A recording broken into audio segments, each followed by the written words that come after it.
Ako si Tukuyu. Ang pamilya ko ay umaasa sa aking lanseta ng pagkatay para mabuhay ng maayos. Bagong bukas lang ang tindahan ko, biglang may dumating na kapitbahay. QU, may masama. Ang asawa mo, nasa bukid, nakikipagkalantari sa kabit. Tinakbo sila ng baboy ramo ng 2 kilometro, biglang na-stroke. Huwag kang lumapit. Huwag. Huwag kang lumapit. Nagmadali akong dalhin siya sa ospital. Pero ang kabit na si Baik si Ulan. Kasabot ang biyanan at hipag ko, dala ang anak sa labas, sinarahan ako sa pinto. Pinilit akong umalis ng walang dala-dala.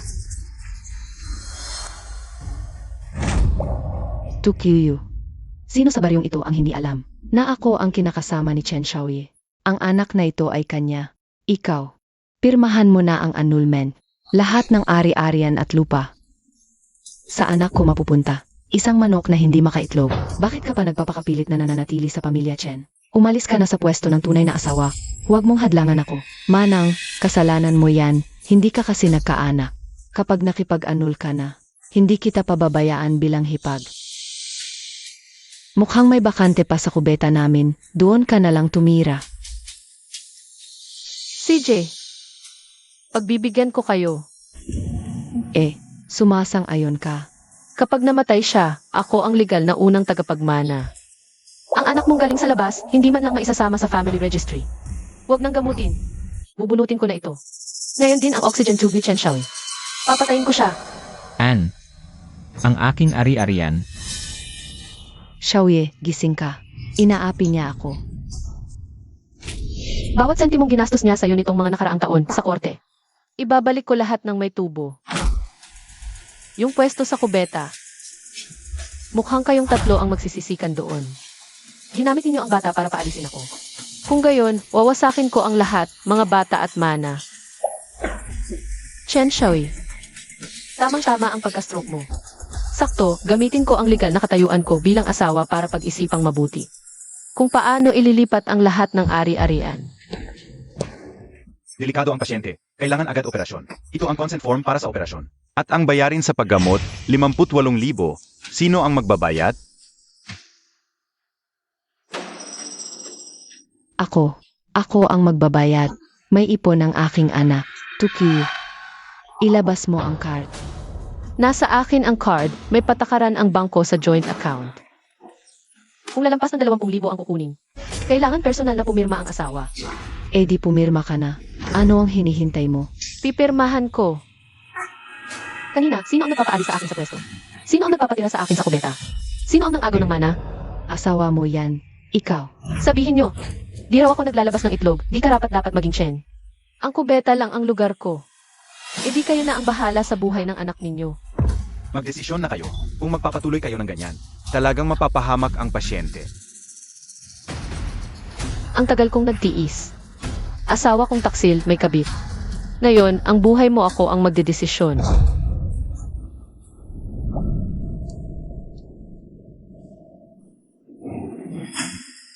Mahal, hindi sa ayaw kitang iligtas. Kasi ang nanay mo, ang kabit mo, pati kapatid mo. Lahat sila naghihintay sa iyong mana. Kaya, susundin ko na lang ang gusto nila. Ang pirma na ito, hindi ko ilalagay.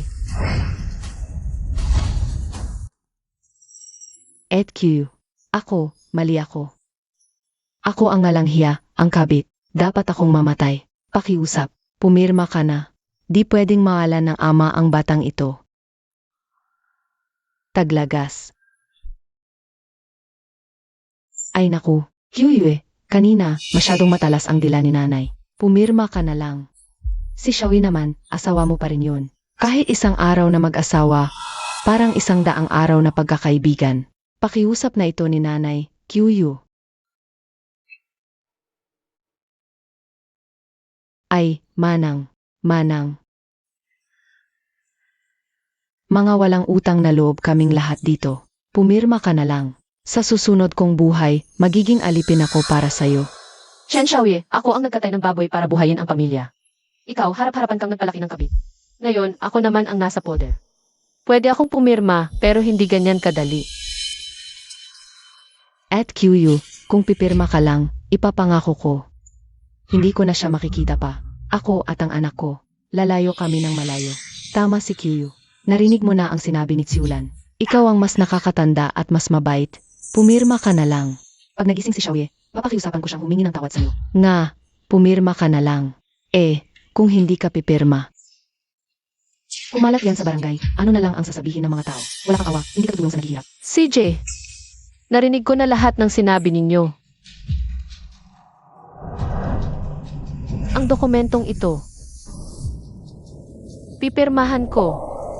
Talagang duwag. Konting lambing lang, umurong na agad. Pag gumaling si Xiaoye, upuan ko siya sa kama. Para walang makuha ang babaeng yun, siya ang magbabayad.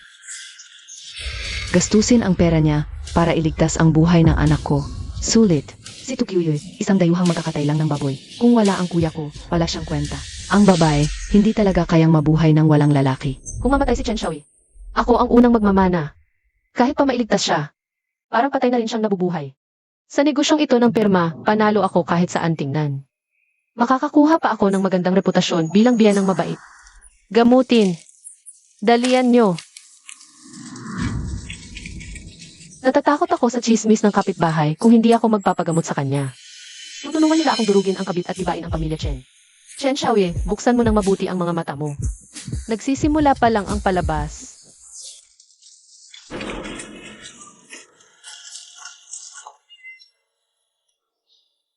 Doktor, kamusta ang asawa ko? Hindi ko kayang mawala siya. Nakikiusap ako sa'yo, pagalingin mo siya, pakiusap. Hindi ako mabubuhay kung wala siya.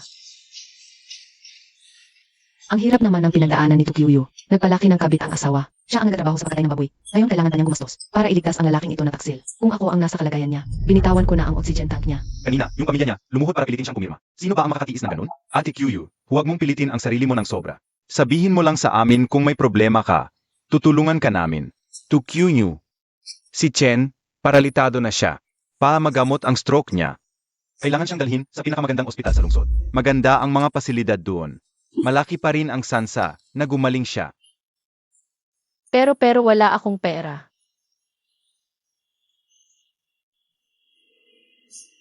Naubos lahat sa pagpapalamon niya sa kabit. Siguro magkatay ako ng mas maraming baboy, mag-ipon ako. Tapos saka ko siya ipapadala. To Kyu, isang baboy para sa akin. Tukyuyo. Ito ang down payment. Isali mo rin ako. Mag-ipon ka muna. Gagawa ako ng medical certificate para sa discharge mo at ilang bote ng gamot. Perang-pera. Mahal. 10 taon na tayong mag-asawa, huwag kang mag-alala, hindi kita pababayaan. Ako mismo ang mag-aalaga sa iyo mula ngayon. Napakabuting asawa ni Tukyuyo. Chen Xiaoyi, pag uwi mo, doon ka na lang mamamatay.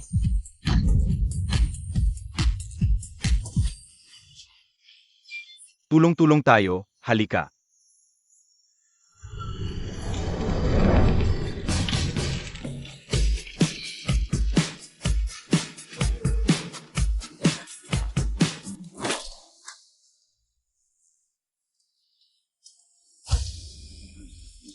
Chen Xiaoyi, sa harap ng lahat. Ipinagmamalaki mo ang kabit mong si Baiksi Ulan.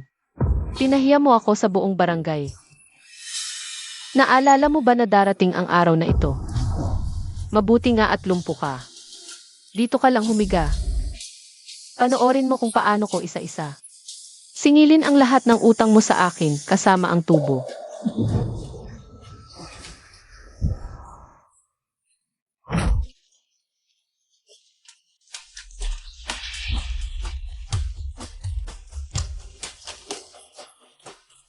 Nga pala, kukunin ko muna ang pera mo sa alipay.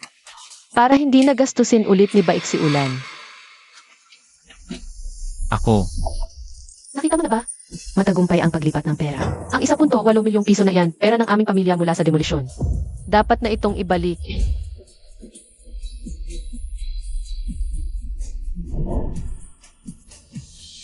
Pagdating sa anak, noong mga araw na iyon, pinilit ko ring magkaanak. Para magkaroon ng tagapagmana ang pamilya Chen, sumailalim ako. Sa 10 beses nagili. Naubos ang pera, napakaraming hirap ang dinanas. Pero wala man lang akong narinig na pag-aalala. Buntis ako pero nagtrabaho pa rin, nagluto't nagkatay. Naglingkod sa buong pamilya niya, araw-araw, walang tigil. Nang pumutok ang panubigan ko, naglalaba pa ako para sa kanila. Sige, lumalabas na ang ulo. Anak, bakit hindi humihinga? Dali, dalhin sa emergency room. Hindi na iligtas ang bata. Patay ang isinilang. Malas? Paggising mo, uwi ka agad at magluto. Naghihintay si nanay. Hoy, Siulan. Lilipat ka. Sige, may oras ako. Sakto, may handa akong malaking regalo para sa'yo. Hintayin mo ako.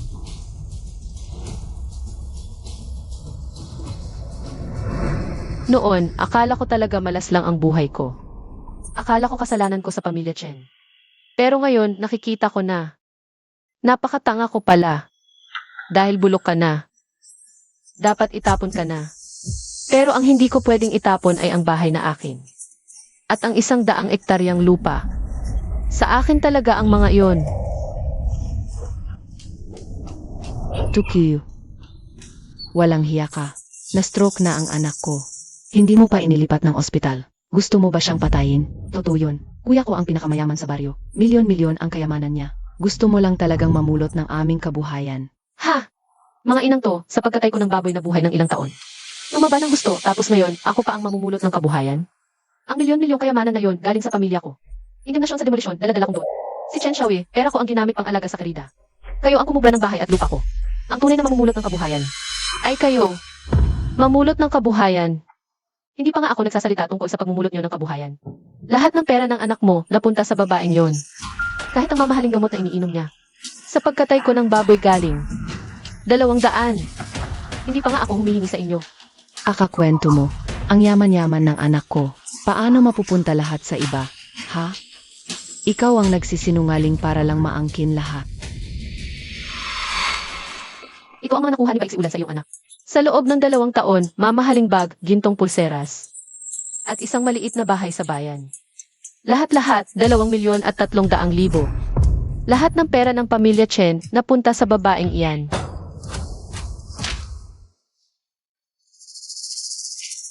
Kasuklam-suklam. Ang babaeng ito. Sinipsip niya hanggang buto ang pera ng anak ko. Halika, hahanapin natin ang putang iyan. Papaluin natin hanggang maibulalas niya lahat ng kera. Ayoko. Ikaw na lang ang pumunta. Binigay na nga ng kuya mo sa iba. Ano pa ang mapapala ko? Walang hiya ka. Pera ng kuya mo yon para sa pagpapagamot niya. Ayoko pa rin kung ginastos na ng kuya mo. Sa babaeng iyan, siya na ang bahala.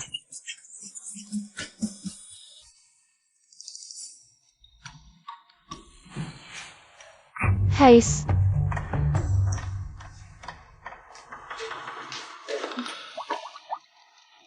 Sa bayan bilang yung Baiksi Ulan. Sa bayan. 80,000 iyon. Pag-aari naming 2 iyon.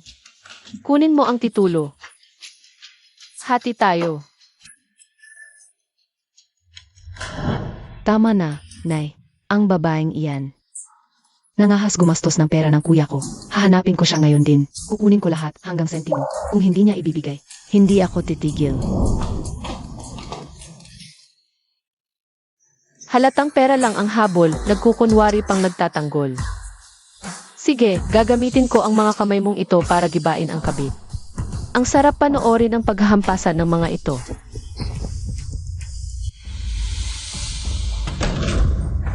Babaeng ito, nangahas gumastos ng pera ng kuya ko. Ngayon, lulustayin kita. Hanggang wala ka nang matira kahit sa lawal. Ako ang nag-ipon ng lahat ng ito. Tukyuye, huwag kang mangarap na hati tayo. Impossible. Ano ang ginagawa ninyo? Bahay ko ito. Nananakawan ninyo ako. Bahay mo. Bahay na pinambili ng pera ng anak ko. Ang kapal na mukha mong sabihing bahay mo. Isuka mo ang kinain mong pera. Si Baiksi Ulan pala ito. Ay, akala mo'y mayaman, palaging may gintokyas. Perang pang-alila pala ang ginagamit. Karapat dapat kang maging kabit. Nanggagansong babae. Narito na ang parusa mo. Heto na. Nasa pangalan ng kuya at ate ko. Sa pamilya Chen talaga ang bahay na ito. Binigay ito sa akin ni Xiaoyi. Anong karapatan mong kunin? Tatawag ako ng pulis. Tumawag ka. Gusto ko ring itanong sa pulis. Isang kabit, inaangkin ang ari-arian ng kunay na asawa. Pekpek bangko ba yan? Ika ang mabubulok sa kulungan. Nauto kayong lahat niya. Nasa pangalan niya ang titulo ng lupa ngayon. Ang mga ninakaw ninyo sa akin, ayon sa batas, sa kanya na ang pagmamay-ari ngayon, kayong lahat. Ginamit lang kayong baril niya. At ikaw. Pinapunta mo kami para magnakaw para sa'yo. Tukyuyu, niloko mo kami. Ginamit ko lang kayong baril. Kayo niyo lang naisip. Bilas, akala mo ba pinatawag kita? Dahil lang sa pera. Para sa'yo ang lahat ng ginawa ko. Anong ibig mong sabihin? Akala mo kasi Ulan ay pangalawang babae lang ng kuya mo. Noong Biyernes, buong gabi hindi umuwi ang asawa mo. Hulaan mo kung sino ang kasama niya.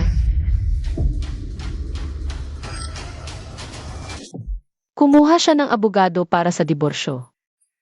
Di inaasahang nakita ko ang bayaw ko, yakap-yakap si Baiksi Ulan. Kinuhaan ko ng litrato para lang may panlaban. At ngayon, nagamit na agad. Di ko lang alam kung standard room o queen-size bed ang kinuha nila. Ano sa palagay mo? Engkantada ka. Di lang kuya ko ang ginagago mo. Pati asawa ko rin. Papatayin kita. Papatayin kita. Papatayin kita.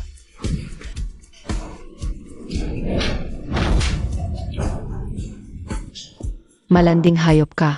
Pati anak ko ginagago mo. Ngayon lang, papatayin talaga kita.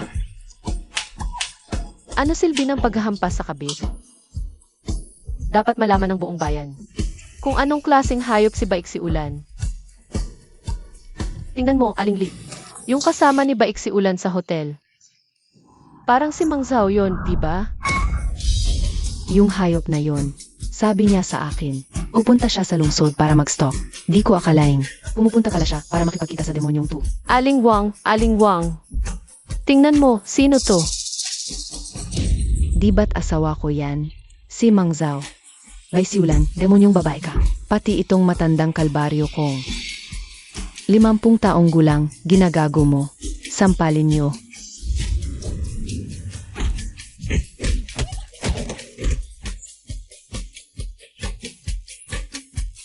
Ang nag-aaway na tagak at talaba, ang mangingisda ang kumita.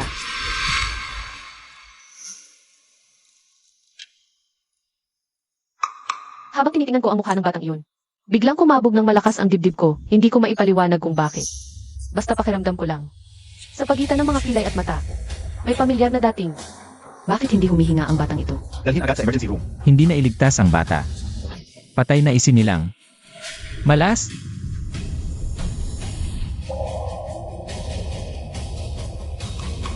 Itong batang ito. Kaya. Kailangan kong malaman ang tunay na pinagmula ng batang ito.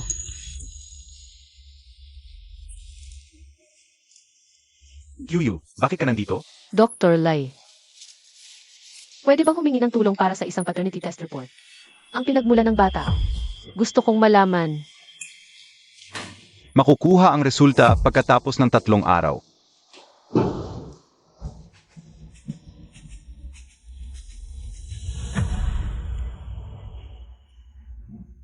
Hoy, Ate Wang. Tulungan mo akong imbestigahan ang record ng bata. Ang record kung ano ang nangyari sa kanya. Salamat. Kung ang batang ito ay talagang akin. Chen Xiaoyi, ninakaw mo ang anak ko para alagaan ng kabit mo. Sa utang na ito, ibubuwis mo ang buhay mo. Baiksi Ulan, nakatira ka ng libre sa bahay ko. Gusto mong makaalis ng buong buo. Panaginip lang yan. Sinadya kong humanap ng bumibili na maisi at sobrang kalinisan. Presyo. Walang problema. Isang kondisyon lang, itong kabit. Itapon mo palabas na parang basura. Yung tukyuyu na yon, ilang araw lang naman nagagulo dito sa bahay. Pero ako pa rin ang nakatira dito ngayon, di ba? Siya, magaling lang magsalita.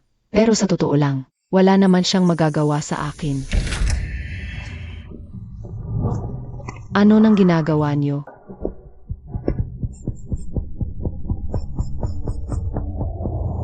Inatasan ako ng may-ari, nabenta na ang bahay na to. 3 minuto, umalis ka na rito.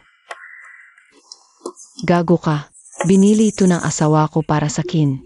Tahimik naman akong nakatira dito. Yung titulo. Kinuhanan na ni Tukyuye ang titulo. Ikaw na kabit, lumayas ka na rito. Ay, kabit pala. Kadiri. Kadiri. Amoy na amoy ang pabango mo. Dumi-dumi ka. Lahat ng bahay tumarumi na. Layas ka na rito. Baliw ka ba? Bahay ko to. Bahay mo? Anong bahay mo? Kabiting walang hiya. Mukha kang pera. Alam mo, narito ako para mag-disinfect. Ikaw ang dapat na itapon na basura. Itapon na yan. Itapon.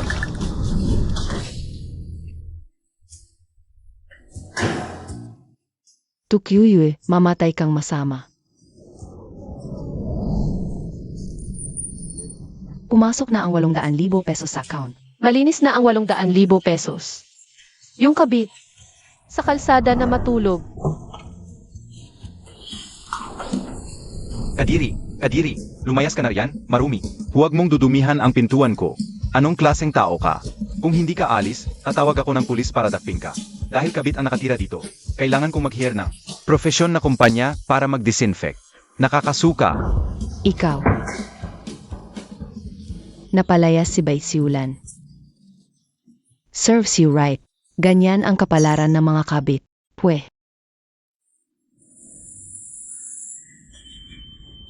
Mahal. Heto, nakita mo? Yung bahay na tinitirhan mo at ng kabit mo, naibenta ko na. Yung pera. Siyempre, akin na lahat. Wala ka namang magagawa, lumpo ka na. Kahit may pera ka, hindi mo magagastos, di ba? Yung nanay at kapatid mo. Siyempre, wala silang makukuha kahit piso. Sabi nila, inuubos ko raw lahat. Tama. Inuubos ko nga lahat. Nay, Tukyuyu ang babaeng ahas na yon. Pinalayas niya ako. Wala na akong matutuluyan ngayon. Pala na. Anong iyakan dyan? Ikaw na ang babaeng landi. Nandito ka pa. Hoy, anong silbi ng pag-aaway mo sa kanya? Nasa bulsa na ni Tukyuyu lahat ng pera ngayon. Dapat magtulungan tayo para mabawi natin yon. Naalala ko, may titulo ng lupa ang kapatid mo. 100 ektarya yon, napakalaking halaga. Nay, ibig mong sabihin. Kung makuha natin ang titulo, ibenta natin, sapat na yon habang buhay. Ikaw ang magnakaw. Pagkatapos, bigyan kita ng 20%.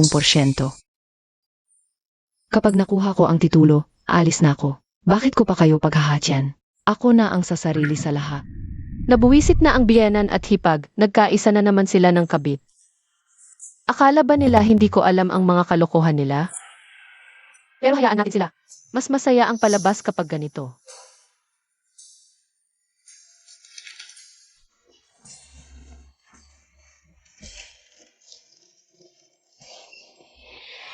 Mahal, itong titulo ng lupa, itinatago ko sa ilalim ng puwit mo. Ito ang magpapagaling sa'yo kapag naibenta. Hawakan mo ng mahigpit. Huwag mo hahayaang manakaw ito ng sinuman, ha? Pinalaya si Baisiulan. Tiyak na nakangarap yan sa titulong yon. Kapag nakita niyang nandito, siguradong darating siya.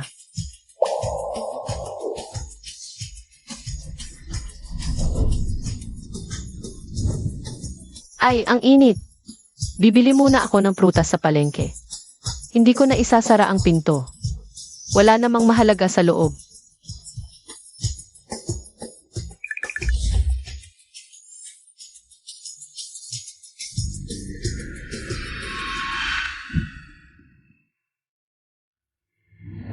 Mga kapitbahay, mga kababayan, kailangan ninyo akong tulungan. Pumasok si Baisiulan sa bahay ko. Kahit ang asawa kong gulay na, gustong agawin pa sa akin. Anong nangyari ng QU? Si Baisiulan na yon, ang babaeng haliparot. Nang ako'y nasa palengke, pumasok siya sa bahay ko, kasama ang asawa ko. Hindi, te. Paralitiko na ang asawa mo, te. Kaya pa ba nun? Totoo o hindi, puntahan na lang natin para malaman. Huwag kang matakot ng QU. Kung totoo yun, papakitaan natin siya. Halika, hanapin natin siya. Huwag kang matakot, Yuyu. Ako ang bahala sa'yo. Ngayon na, Halika na, halika na. hanapin natin siya.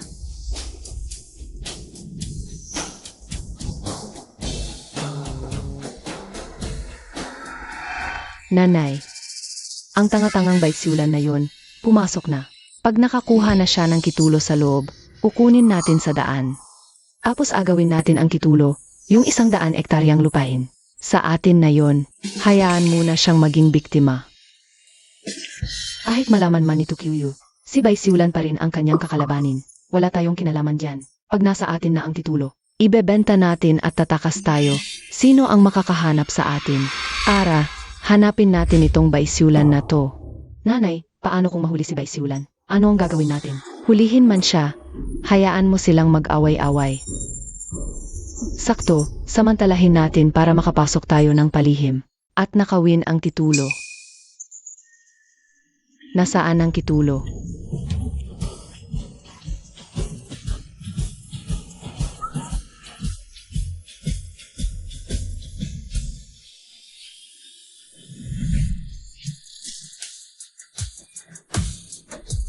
Bike si Ulan.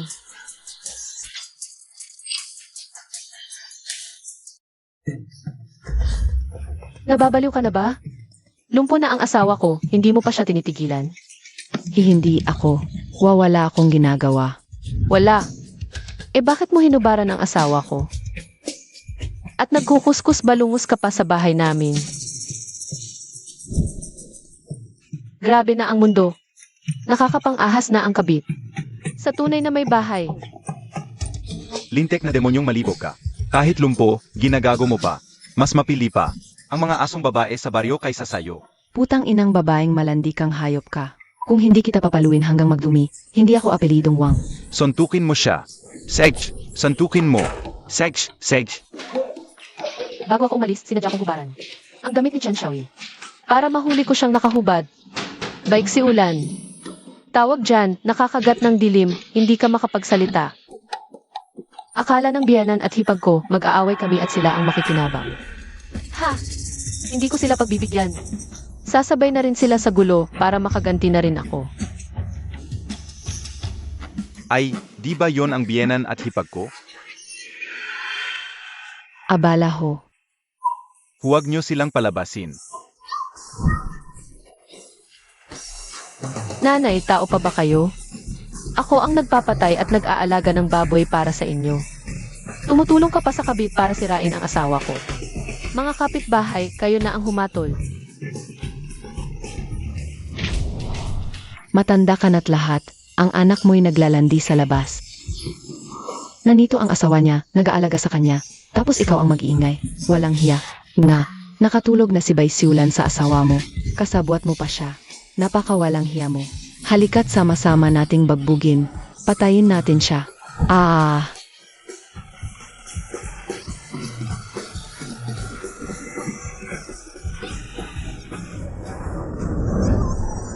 Mga kapitbahay. Mga kapitbahay. Mga kapitbahay. Ano na naman? Mga kapitbahay, may isa pa akong bagay na nais kong hingin ang tulong ninyo. Sister Q, ano yon? Tutulungan ka namin. Ang asawa kong si Chen Xiaoyi. Sabi ng doktor, malubha ang sakit niya. Kailangan ng imported na gamot. 20 piso bawat iniksyon. Nais kong ipagbili ang aming bukid. At ang lupa. Para ipambayad sa pagpapagamot ng asawa ko. Huwag mong ipagbili. Mga kapitbahay, ang lupang yon ay pag-aari ng pamilya Chen. Ginugulo niya lang para maagaw ang pera. Ano ba ang problema mo? Kung hindi dahil sa iyong manugang na nag-alaga sa anak mo, patay na sana siya. Sister Q, mabuting babae ka. Bilhin ko na ang lupa mo. At lukhe bawat ektarya ang alok ko.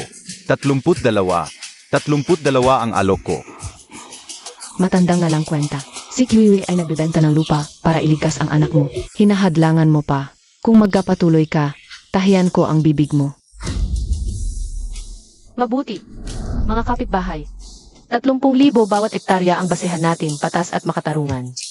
Unang magparehistro, unang makakakuha. Magkita tayo pagkatapos ng 3 araw. Sa ilalim ng malaking puno sa entrada ng banyo. Magpaparehistro ako. Ako rin. Ako rin. Ako rin. Maipigilan ba ng pamilya Chen? Buong baryo ay nasa tabi ko. Talagang ibebenta ko na ang lupang ito. Chen Xiaoyi. Panoorin ninyo kung paano ko wawasakin ang pamilya Chen.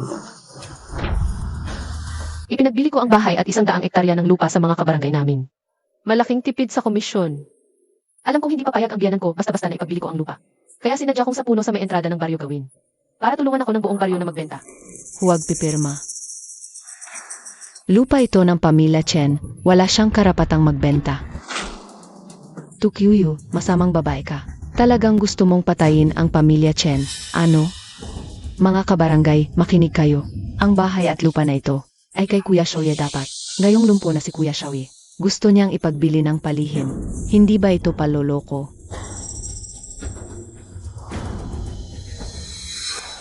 Inay, hipag.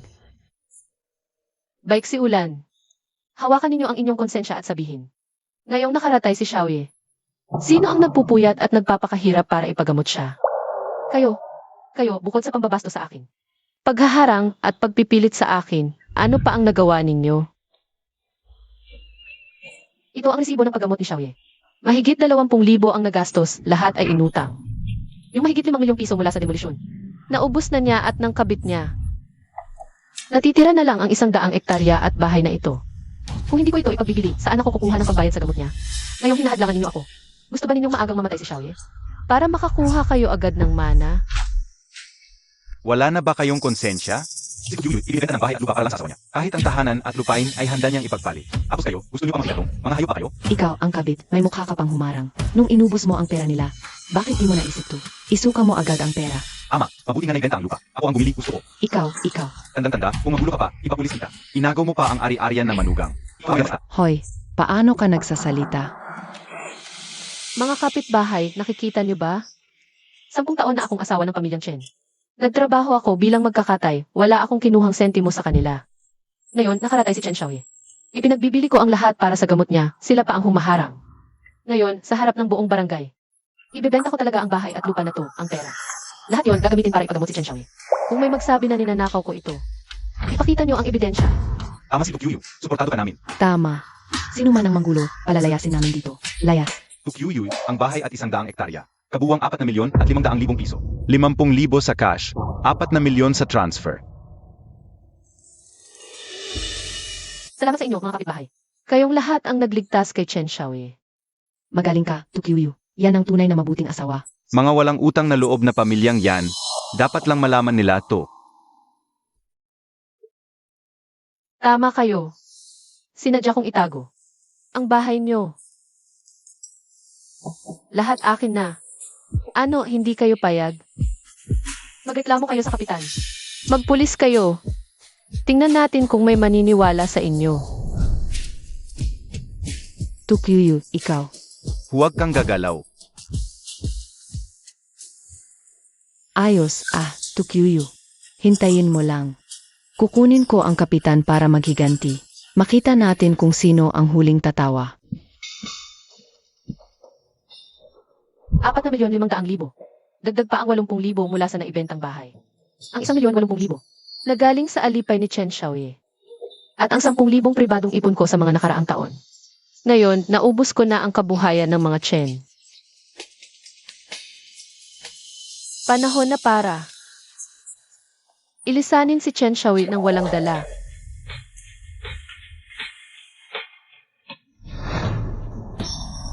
Tukyuyu. Lumabas na ang resulta ng ENA test. CJ. Si Chen Xiaoye palang gagawin yun. Niloko pa rin ako. Tukyuyu. Tinatawag ka ng kapitan para sa pampublikong pagpapatunay. Pampublikong pagpapatunay? Nireklamo ka ng biyenan at hipag mo sa barangay. Sinasabi nilang sinadya mong ibenta ang mga ari-arian at hindi tinulungan si Chen Xiaoye na makagamot. Namagitan ang kapitan. Pinapapunta ka raw agad. Ako ang nag-utos kay nanay na tawagin ang kapitan. Akala ko matagal pa silang lalapit, pero dito na agad. Mabuti. Ngayon, pagsasabayin natin ang lahat ng utang nila. Sa harap ng lahat, lalantarin ko ang kahihiyan ng pamilya ninyong mga Chen. Ay mga kababayan, halika't magbigay kayo ng hastisya. Ang anak kong lalaki, na-stroke at nakaratay sa kama. Si Tukyuyu na babaeng ahas, ipinagbili niya ang ari-arian, at hindi pa ipinagamot ang anak ko. Ang perang yan, kailangang ibigay sa apo ko, ibig sabihin, May anak na ang kapatid ko ngayon. Si Bai Siulan ang nanganak. Tukyuyu, ikaw na babaeng di marunong mangitlog. Anong mukha ang ipapakita mo para hatiin ang pera ng pamilya Chen? 8Q. Asawa ka nga ni Kuya Xiaoye. Pero, di ka makapag-anak. Kailangan mong magbigay ng sustento. To Q-New, tinatawag ka namin para mabigyan ka ng hustisya ng lahat. May sasabihin ka ba sa mga paratang nila? Magbibigay ng pera. CJ. Pero bago yon, ipapakita ko muna sa buong barangay. Kung sino talaga ang may utang. Dahil kayo mismo nagsabi na di ako makapag-anak para mapatunayan ang aking kalinisan. Hindi ko na kayo matatakpan, Pamilya Chen. 10 taon kaming kasal. Ang dahilan kung bakit di ako nagkaanak ay dahil ang asawa kong si Chen Xiaoyi ay walang silbi. Ha, si Xiaoyi ay walang silbi. Kataantaduhan, paanong magiging walang silbi ang anak ko? Huwag kang magbintang ng ganyan. Buti na lang nang ipatest ko ang fiti kay Dr. Lee. Pinakuha ko rin sa kanya ang sperm analysis report ni Chen Xiaoyi. Tingnan ninyong lahat. Yung ng damot ni Chen Xiaoyi. May mild oligospermia siya. Ang sansa niyang makabuntis ng babae ay wala pang 10%. 10 taon akong napunta sa pamilya Chen. 10 taon. Si Chen Xiaoyi rin pala, di makapag-anak. Ni minsan, di ko siya inisip na mababa. Pero ngayon, sila pa ng pamilya Chen ang nagbaliktad, tinawag akong babaeng di marunong mangitlog, pinapaalis ako. Kapitan, hindi ko alam kung magkano ang ibinigay sa'yo ng biyanan ko para ako. Ang isang taong tulad ko. Kung hindi mo ako bibigyan ng katarungan gayon, magbibitay na lang ako sa punong ito. Ikaw, Kapitan, tumanggap ka ba ng lagay? Kawawa naman si At Q-Yu. Sinasabayan mo pa ang biyena niya sa pang-api. Ako, nagbibigay lang naman ako ng patas na hatol. Pangunguna ng katarungan? Anong klaseng katarungan yan? Malinaw na si Chen Xiaoyi ang bao. Sisihin mo si Q-Yu, di mo man lang inimbestigahan. Diretso kang nag-hearing. Kahit na mahina ang semilya ng anak ko, hindi naman patunay yan na ang anak ni Siulan ay hindi sa kanya. Si Bai Siulan, natural na madaling mabuntis ang katawan. Di tulad mo, araw-araw na pumapatay ng baboy. Mamamatay tao ka. Gaganti ang langit sa'yo. Sumpain ka. Basta ang batang to ay anak ng anak ko. To Q-Yu, dapat kang magbayad. Yan ang tama. 9 na buwan kong dinadala. Ang hirap na dinanas ko. Mula nang isilang ang batang to, ang pagkain, damit, lahat. Galing sa pawis at dugo ko. Lahi ng mga Chen ang batang to. At Q-Yu, ikaw ang tunay na manugang ng mga Chen. Di ba dapat ikaw ang magbabayad ng sustento? Mukhang talagang kukunin nila ang pera. Ang batang yan na lang ang kanilang natitirang panghugot. Kung ganon, sundan ko na lang ang agos. Itimbang natin. CJ, magkano ang gusto mo? Ito, ang unang hiling. Gatas. Imported ang gatas ng bata. I-480 bawat lata. 4 na lata isang buwan. 8 buwan, 15,300. Pangalawa, diaper. 8 piraso isang araw. 3 piso't 50 bawat piraso. 8 buwan, 6,700. At ang mga damit at sapatos. 2 set isang buwan, 200 bawat set. 8 buwan, 3,000. At ang bayad sa yaya. Ako ang laging nag-aalaga. 100,000 ang hihingin ko. Di naman labis yun, di ba? At ang sustansya. At ang panganganak na walang sahod at pinsalang emosyonal. Ay naku, ako, isang inang walang asawa. Pinagsitsismisan ako ng lahat. Nawasak ang pangalan ko. Di ba dapat bayaran din yon? Babaan ko na. Isang huling presyo, 1 milyon. Deal. 1 milyon? Sige, 1 milyon. Bibigyan kita, pero kung gusto mong maglabas ako ng pera, kailangan mong palitan ng SCD report ng bata.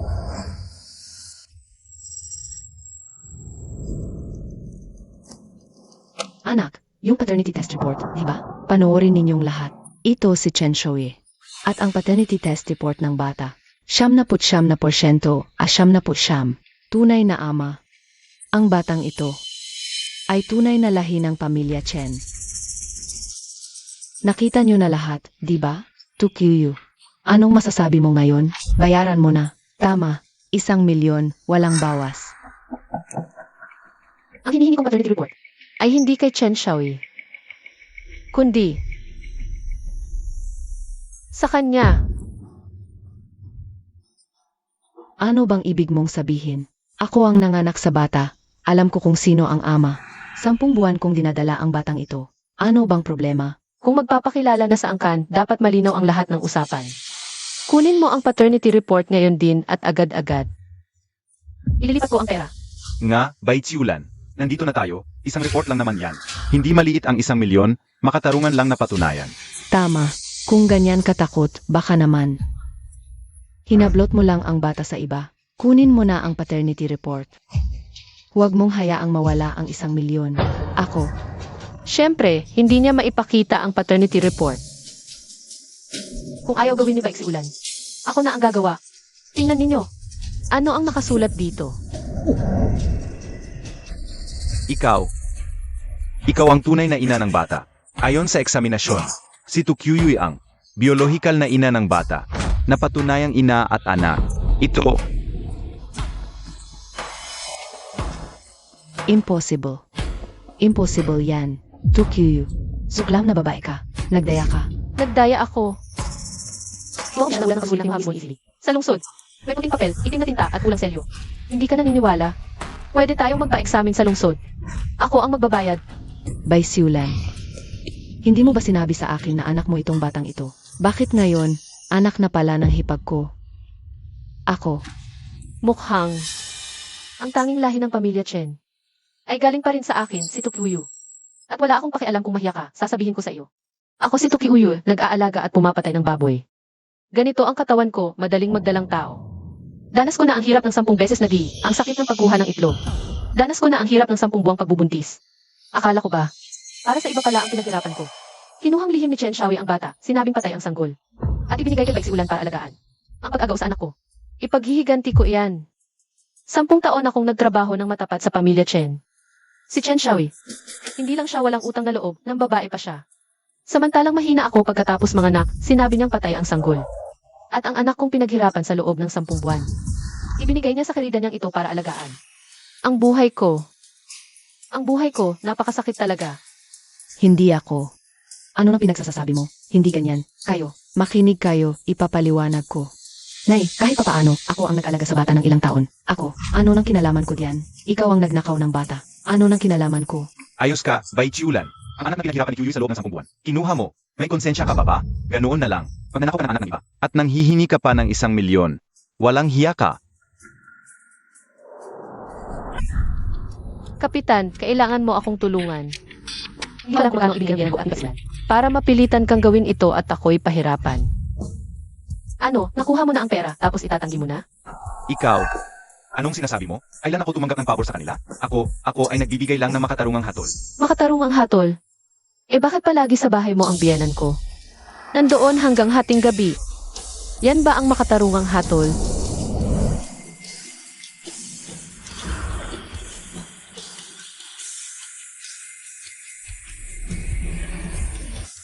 Ay naku, ang init ng sismis. Tignan mo, bagay na bagay sila. Maniwala ka ba? Kaya pala ganun kaaktibo si Kapitan sa pagtatanggol sa pamilya Chen. Dati na palang magkasintahan. Mga walang hiya. Kayong dalawa, magkasama ang edad. Wala na ba kayong kahihiyan? Kaya pala todo siyang nagtatanggol kay Baitsiulan na kabit. Siya pala ay isang kalapating mababa ang lipad ng akit sa kapitan. Sampalin niyo siya.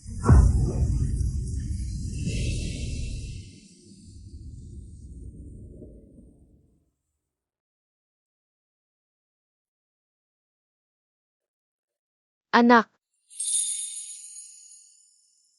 Uwi na tayo ni Mama. Naibenta na ang bahay at lupa, milyon-milyon na ang nasa bangko. Dapat kong pagpahingahin ang sarili ko at ang anak ko. Tukyuyu. Mga kamay ng manlalanseta. Pwede ring magsuot ng hikaw na jade. Chen Shaoyi, pagbalik ko. Papapirmahin kita sa kasulatan ng diborsyo, tapos na ang lahat sa team.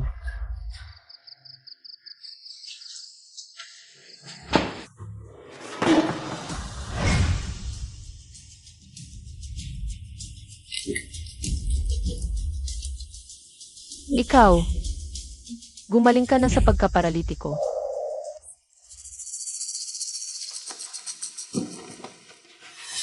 Salamat sa pag-aalaga mo, mahal. Pero, Ano tong kasunduan sa diborsyo? Ano to?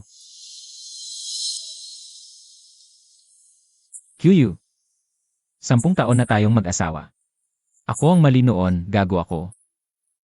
Naiintindihan ko na ang pagkakamali ko. Dahil sa bata. Tayo na lang ang magiging pamilya.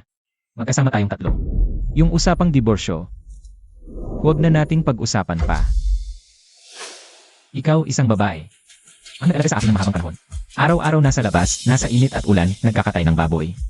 Sa totoo lang, nasasaktan ako kapag naalala ko yon. Ano ba talaga ang gusto mong sabihin? Ang ibig kong sabihin, baka pwede, ikaw na lang ang mag-alaga sa bata sa bahay. Maliit pa ang baby, hindi pwedeng wala ang nanay. Yung pork stall, ako na ang bahala. Gumaling na naman ako. Nga, QU. Tingnan mo, gaano ka kamahal ni Xiaoye. Siya ang magtatrabaho, ikaw magkapahinga sa bahay. Ang gandang lalaki, bihira ang katulad niya. Nga de, nagbago na ang kuya mo. Pumayag ka na. Pumayag ka na. Nga, at QU. Seryoso si Kuya Xiaoye. Gusto niyang ayusin ang buhay ninyo. Pupunitin ang kasunduan sa diborsyo. Ako ang mag-aalaga sa bata sa bahay. At gusto pang agawin ang pork stall ko. Yung bahay at lupa na ibenta ko na. Hindi na nila maaagaw. Kaya ang negosyong ito na lang ang tinututukan nila. Ang galing ng plano ng pamilya Chen.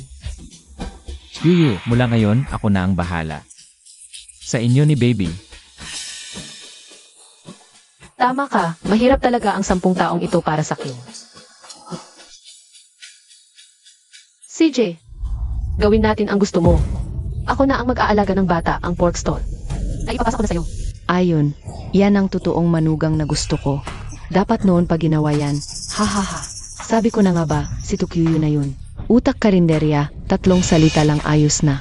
Pagising ng kuya mo, anong magagawa niya? Ikaw na ang aasahan namin mula ngayon. Huwag kang mag-alala, mahal, ang pork stall ay ipagkakatiwala ko. Sisiguraduhin kong mas maayos ko itong patakbuhin. Kain at inom ka ng masarap, gumamit tayo ng magaganda. Ako ang bahala sa'yo, ako ang magpapakain sa'yo. Tama, QU, tingnan mo. Gaano ka nakamahal ni Xiaoye ngayon? Kalimutan na natin ang nakaan, ha?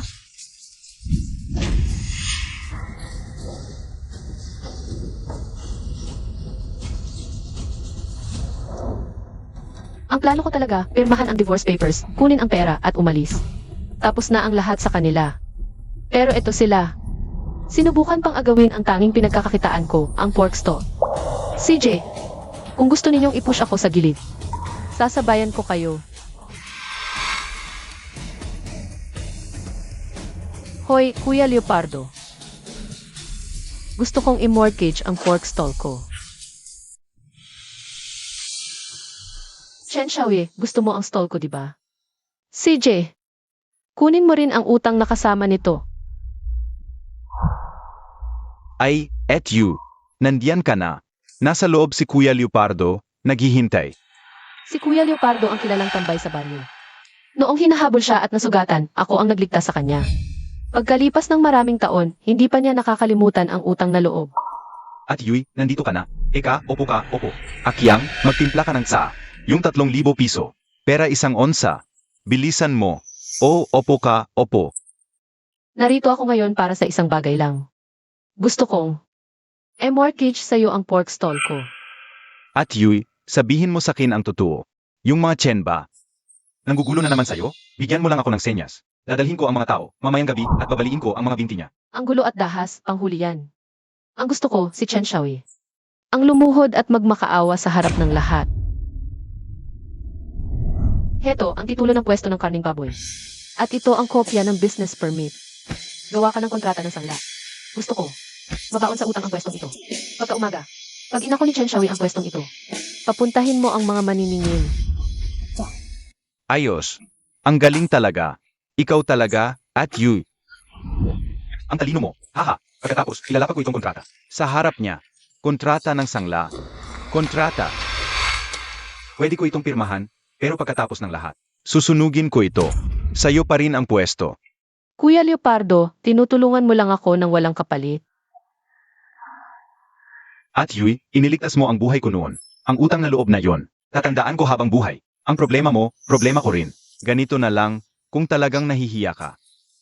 Pagkatapos mong gapiin ang mga walang utang na loob na pamilya Chen, treat mo na lang ako ng inuman. Mabuting kaibigan talaga si Kuya Leopardo. Noon, sinagip ko lang siya ng hindi sinasadya. Naalala pa rin niya. Pero 10 taon ko inalagaan ang pamilya Chen. Pero gusto pa nilang higupin lahat ng dugo ko. Sa tulong ng kontratang ito ng sangla, ang makukuha ni Chen Xiaoyi ay isang mainit na patatas. Ngayon, oras na para umuwi't manood ng palabas. Oy, matandang Chen, ikaw pala? Nasaan si Tukyuyu? Naghintay kami rito ng buong umaga. Nakakadiri ka. Tukuyo dito, tukuyo doon. Hindi ikaw. Makinig kayong lahat. Mula ngayon, ang pwestong ito ay sa pamilya Chen na. Ang tukuyo na sinasabi mo, nasa bahay lang. Naglalaba, nagluluto, at nag-aalaga ng bata. Sa akin na kayo bumili ng karne.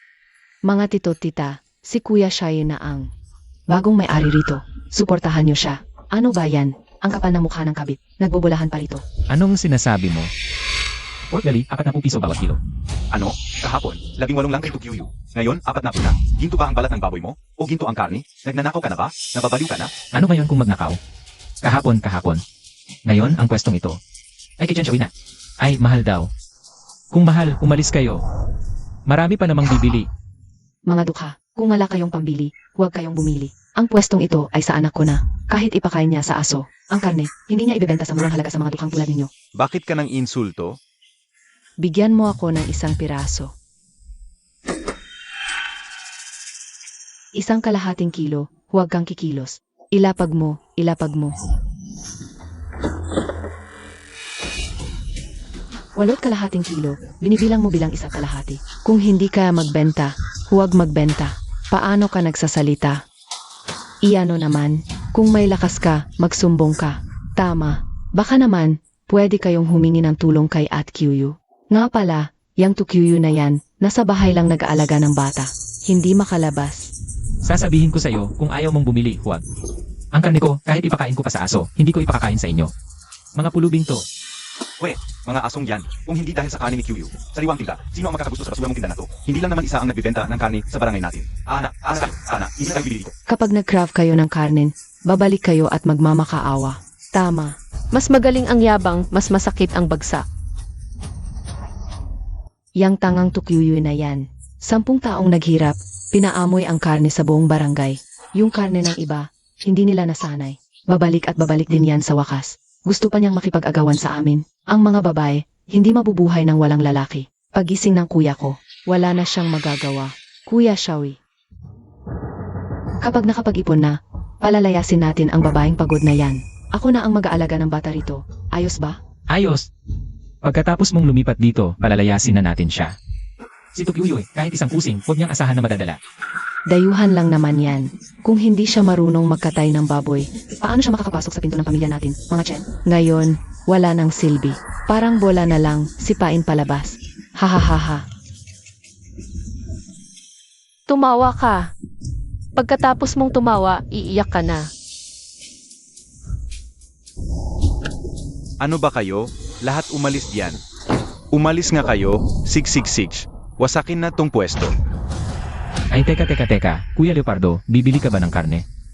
Ipili ako ng pinakamaganda para sa'yo, libre. Libre raw niya sakin. Hahaha, libre hahaha. Kailangan ko ba ng libre mo? Sakin ang pwestong tu eh.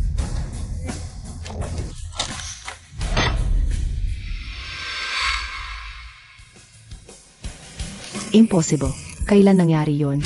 Sino ang minumura mo? Kuya Leopardo, baka may pagkakamali, tingnan mo. Sa asawa ko ang pwestong ito ng baboy. Kung sa asawa ko, sakin na rin yun. Paano naging sa'yo to? Bulag ka ba? Tingnan mo ng mabuti kung ano ito.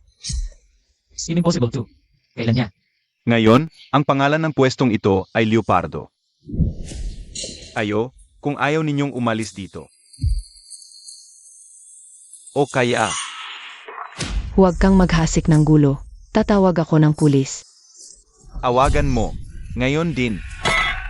Ang kontrata ko, legal to, may notaryo, may record ng pera. Tatawag ka pa ng pulis? Pagdating ng pulis, sila ang sasabihin. Illegal na ng agaw ng ari-arian. Sa kulungan ang bagsak ng anak mo. Hahaha.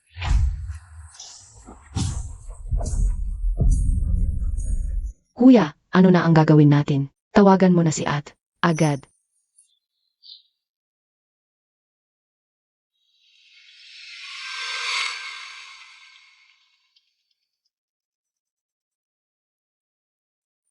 Binabaan niya. Sinasadya niya yon, di ba, ma? Sinasadya niya talaga. Sagutin mo ang tawag, Tukyuyu. Maya.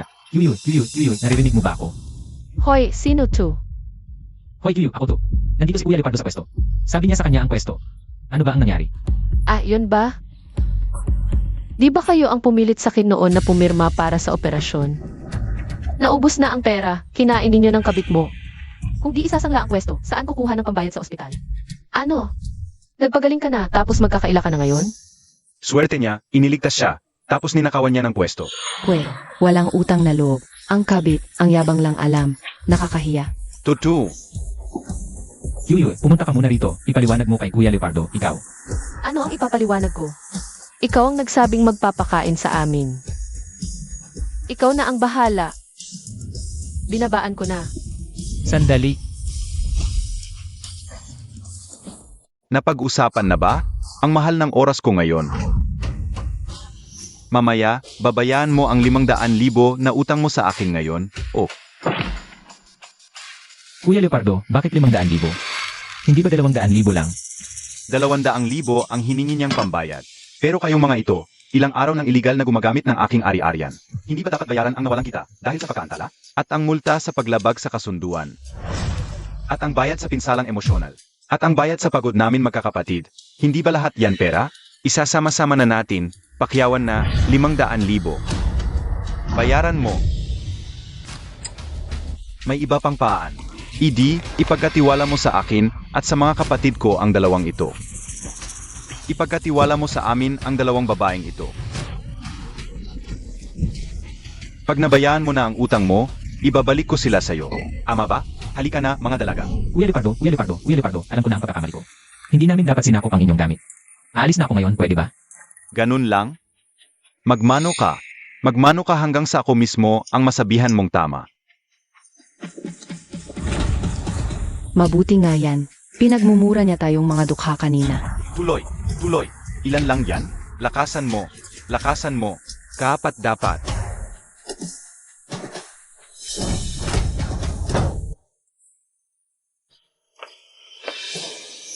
Ate Tukyuyu, nandito na po kayo. Halika, bilis, opo. Kumuha ng upuan. Halika. At Tukuyu. Tinawag siyang 8 ni Kuya Leopardo. Tama ba ang pandinig ko? Tukuyu. Nagkunsa ba kayo ni Kuya Leopardo para lokohin ako? Lokohin ka. Hindi ba ikaw ang gustong-gustong agawin ang pwesto ko? Tinigilan kita, ayaw mong makinig. Nakita ng lahat ng kapitbahay. Ako ang gumastos para magamot si Chen Xiaoyi nang magkasakit siya. Ito ang pwestong pinaghirapan ko ng 10 taon, gabi-gabing nagtatrabaho. Ang bahay at lupa ay dala kong dote. Si Chen Xiaoyi naman, ginastos ang lahat sa kabit. Pagising mo, ninakaw mo ang aking mga gamit. Siya ang lumuluhod ngayon at nagmamakaawa. Siya ang nagpapahiya sa sarili. Tukyuyu, tinalikuran mo ang sarili mong pamilya. Nakipagsabwatan ka sa iba para sirain ang sarili mong kamag-anak. Tao ka pa ba? Sarili kong pamilya. Nag-alaga ako ng baboy, may pakiramdam pa sa akin ang mga hayop. Nag-alaga ako sa inyo. Sa isang grupo ng mga taong ito, puro kayo pagsipsip ng dugo ko. Mas masahol pa kayo sa hayop. Alam ko na.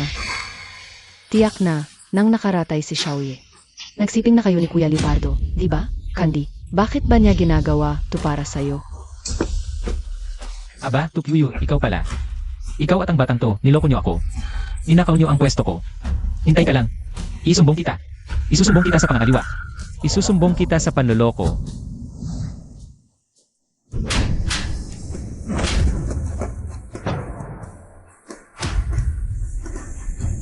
Hinampas mo ko. Ikaw. Yang sampal na yan, para sa kahayupan mo. Ginagatasan mo ang asawa ko. At ninanakaw mo pa ang anak ko. Yang bruha kang. Yang sampal na yan. Para sa'yo yan, walang modo. Di mo pinagbawalan ang anak mong manloko. Tumutulong ka pa sa kabit. Anong karapatan mong hampasin ang nanay ko? Yang sampal na yan, para sa'yo, ingrato.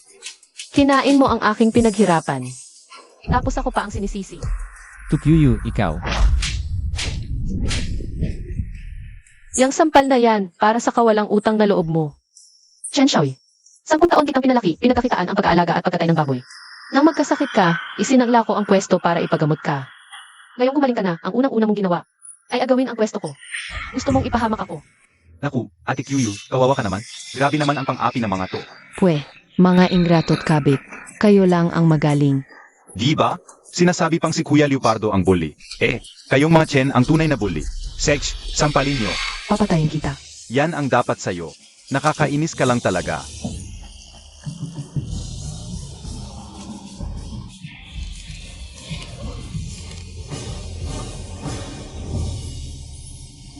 Chen Shaoyi. Ngayon, ang kasunduan sa paghihiwalay na ito, pipirmahan mo man o hindi. Wala kang pagpipilian. Ikaw, lisanin ng walang dala. Mula ngayon, sa kalsada ka matulog, magpalimos ka ng pagkain. Wala na iyon sa akin. CJ. Pipirmahan ko.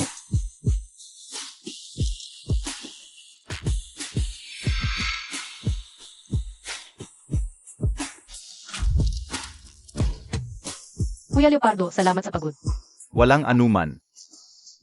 Kanselado na ang kontrata at ang pwesto, pulad na napagkasunduan, ay sa'yo pa rin.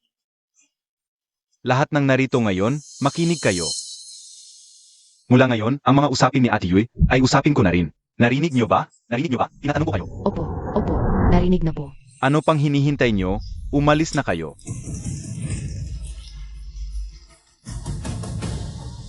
Lisanin ng walang dala, lahat kayo ay kinasusuklaman. Yan ang dapat nakapalaran ninyo. Nakuha ko na ang kasunduan sa paghihiwalay para akong nakawala sa kulungan. Ang gaan-gaan ng pakiramdam. Nakaalis na ako sa mga gulo ng mga Chen. May bagong pag-asa na. Kaagad kong pinalawak ang tindahan, nagdagdag ng ilang pwesto ng karne. Kumuha pa ng ilang katulong. Sa lakas ng mga kamay nitong ulo na ito, tiyak na mabubuhay ko ng maayos ang sarili ko at ang anak ko. Nen QU, umuwi ka na agad. May nangyari sa inyo. CJ,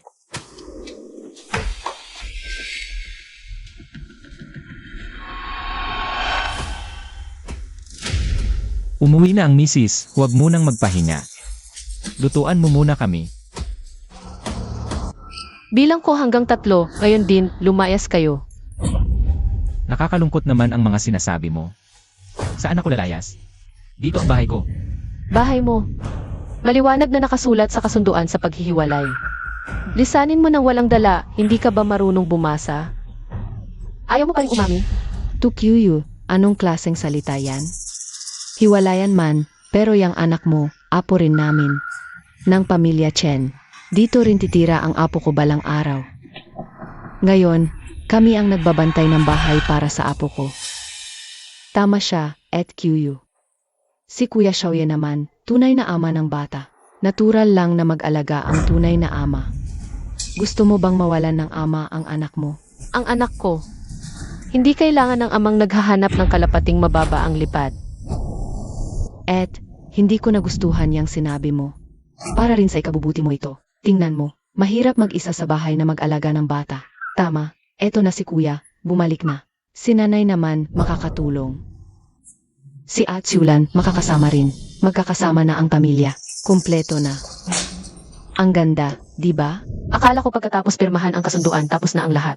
Hindi ko inakalang mas walang hiya pa pala ang pamilya Chen kaysa sa inisip ko. Hindi ubra ang batas, kaya manloloko na lang sila. CJ, sa masasamang tao, masamang paraan ang kailangan. Ipapakita ko sa inyo kung sino talaga ang hari rito. Hello, trucking service. Magpapalipat bahay ako.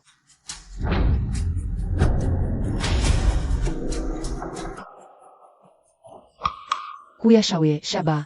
Hindi naman talaga. Tatawag ng sasakyan para ihatid tayo palabas, di ba? Ang babae talaga ang tatanga. Yung lahat hatid, lahat hatid.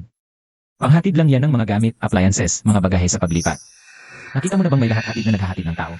MS2, ang serbisyo po namin ay para lang sa paghahatid ng mga bagay. Hindi kami pwedeng maghatid ng buhay na tao. Apat ba? Pasensya na po. Hindi po namin yan kayang gawin. Tukyuye, nabulag ka na ba sa pagkatay ng baboy? Ni hindi mo alam yan. Tatawag ka pa para maghatid. Pag nalaman yan, tatawanan ka lang. Ate, akala ko tumawag ka ng pulis. Lahat hatid pala ang tinawag mo. Huwag naman sayangin ang biyahe. Kunin na ninyo agad ang mga gamit na ito. Mga muebles at lahat. Para makalipat na kami at tumira dito. Manong, tanong ko lang. Yung lahat hatid, may patakaran ba kayo na kahit anong trabaho, basta kaya ng presyo ng kliyente? Tinatanggap nyo, tama ba? Opo, ma'am. Pwede po kaming dumaan sa espesyal na proseso ng pag-aproba. Ayos na yan. Huwag ka na mapanggap, Tutuyo. Ayusin mo na ang bahay para makalipat na kami. Nga, at QU, hindi ako maselan. Basta ilagay mo lang ako sa kwarto ni Kuya Xiaoye. Okay na yan. Manong, presyuhan ko. Isang tao, 10,000. Diretso sa tambakan sa baryo. Sigurado ka di mo tatanggapin to. 10,000 bawat isa? Ate, ikaw na ang tunay kong ate. Nasaan ka? Pupunta na ako. Lilipas na ako papunta diyan. Papaliparin ko ang sasakyan. Ara, per. Malaking trabaho na to. Narinig nyo? Nasa daan na ang sasakyan. Mas maganda kung kayo na lang ang lumabas ng maayos. Magpanggap ka. Magpanggap ka pa. Tutuyo, kilala na kita. Sa tagal mong pumatay ng baboy, mas mahalaga pa sa'yo ang pera kaysa buhay mo. 40,000. Ganyan kalakas ang loob mo. Kayang-kaya mong gastusin yan. Tama si Kuya Xiaoye. Nagkapanggap lang yan para takutin tayo. Upo lang kami dito. Tingnan natin kung anong gagawin niya.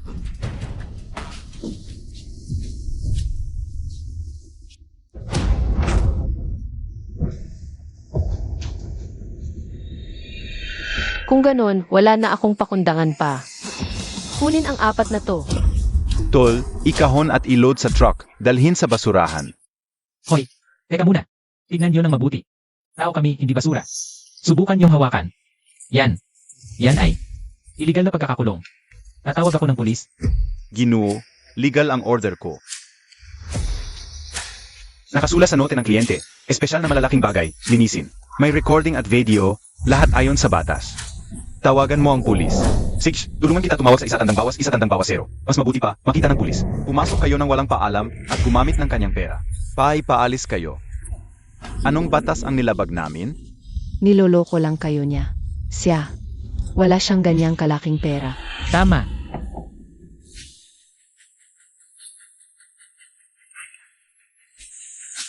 Alitan notification. Pumasok ang 40,000 pesos. Ikaw. Ete, ang totoo mo talaga. Huwag kayong mag-alala, bayad na. Gagawin ko na ang trabaho. Tol, trabaho na. Tukuyo. Hoy. Teka. Ano nang ginagawa mo? Huwag. Huwag mo akong hawakan. Bitiwan mo ako. Ano nang ginagawa mo? Tukuyo. Bitiwan mo ako.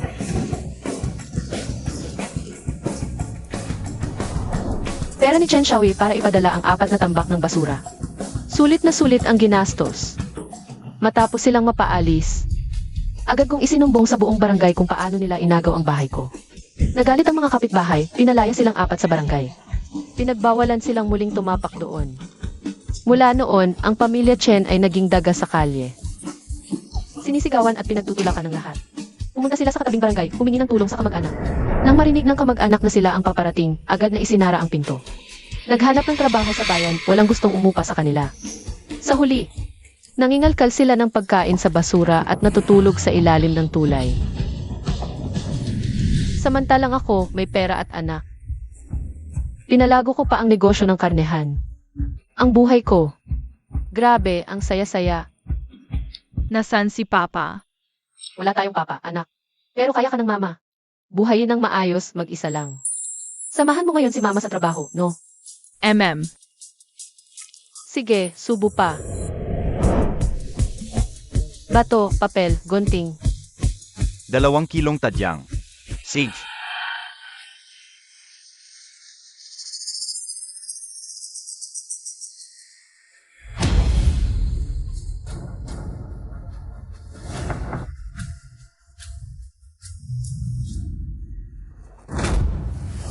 Chen Xiaoyi. Kyuyu, ilang taon na tayong hindi nagkita. Kamusta ka? Mama, sino tong tiyo? Anak, ako si Papa. Tingnan mo. May regalo pa ako para sa'yo. Anong ginagawa mo rito? Alam kong galit na galit ka sa akin. Ilang taon akong nagtrabaho sa malayo. Maraming hirap ang dinanas, kaya marami na rin akong naisip. Mali ako noon. Gago ako. Pero nagbago na talaga ako ngayon. May trabaho na ako ngayon sa isang construction supply sa lungsod. Sales agent ako. Maayos na ang kita. Bumalik ako. Para magbayad sala sa'yo at sa anak natin. Magbayad sala? Paano mo gagawin yon? Sana'y payagan mo akong dumalaw paminsan-minsan sa bata. Anak ko pa rin siya, dugot laman ko. Gusto kong maging mabuting ama. Mama, siya ba talaga si Papa? Matagal na talagang may hinahanap na ama ang batang to. Pero yung mukha ni Chen Shaoyi na yan. Kung nagbago talaga siya, di lumipad na ang baboy. Titignan ko kung ano ba talaga ang pakay niya. CJ, pwede kang dumalaw sa anak natin. Pero huwag kang mag-asa sa akin. At lalong huwag mong isipin ang pera ko. Hindi. Huwag kang mag-alala, Kyuyu. Maniwala ka sa akin. Ilang taon na ang nakalipas. Ganoon pa rin si Chen Shaoyi ang galing umarte. Sige, sasabayan ko siya. Tingnan natin hanggang kailan siya magpapanggap. Sa mga sumunod na araw, araw-araw pumupunta si Chen Shaoyi sa tindahan ng karne. Ang husay ng pagpapanggap parang totoo. Nagbago na ba talaga? Mukhang masipag naman. Ang aso, hindi tumitigil sa pagkain ng tae. Hoy, Tukiyu. Huwag kang magkapaloko sa kanya ha.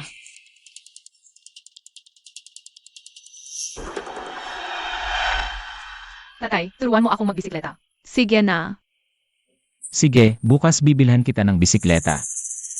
Hindi kailangan. Ang mga bagay na galing sa kanya, ako ang bibili.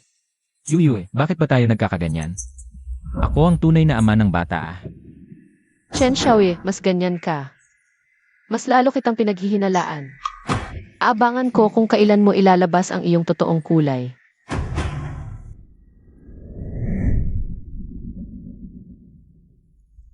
Ang gabi-gabi na hindi ka pa umuuwi. Kyuyu, may bagay akong gustong pag-usapan sa'yo. Hindi na kita lolokohin. May problema ang kumpanya ko, kailangan ng pera para makapag-ikot. Alam kong may pera ka mula sa pagbenta ng lupa. Kaya sana matulungan mo ako. Sa wakas, sinabi mo rin. Hindi ko hinihingi ang pera mo. Gusto kitang maging partner. Tingnan mo ang lakas ng benta ng tindahan mo ng karne. Dahil maganda ang kalidad ng karne. At ako, may kakilala akong may anak paglampay. Pwede natin sa karne. Gawing mga produktong karne. Ipagbibili natin sa lungsod, sa buong probinsya. Ikaw ang magbibigay ng teknolohiya, ako ang maghahanap ng daanan para kumita. Kontrata. Dala ko na ang kontrata. Pirmahan mo lang, magsisimula na tayo agad.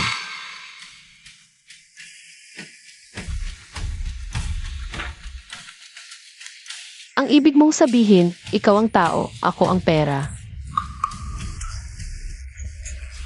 Pagkakitaan, hati tayo. Ah, ganoon pala ang plano mo. Gamitin mo ako para kumita. O gusto mo lang dayain ang pera ko? Sisiyasatin ko muna ang background mo. Iwan mo ang kontrata. Pag-iisipan ko. Salamat, Kyuyu. Salamat. Salamat sa pagtitiwala sa akin. Aalis na muna ako. Salamat ha. Chen Shaoyi, sana totoo ang pakikipagtulungan mo. Kung dinadaya mo ako, pagdudusahan mo iyan.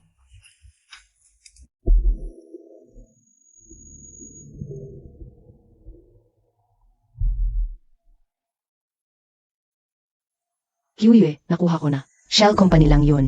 Ang legal rep, isang batikang utanggero. Matagal nang nakalista sa blacklist. Tungkol naman kay Chen Shaoyi, wala siyang koneksyon. Isa lang siyang sales agent. Pinakamababa ang performance, muntik nang matanggal. CJ, naintindihan ko.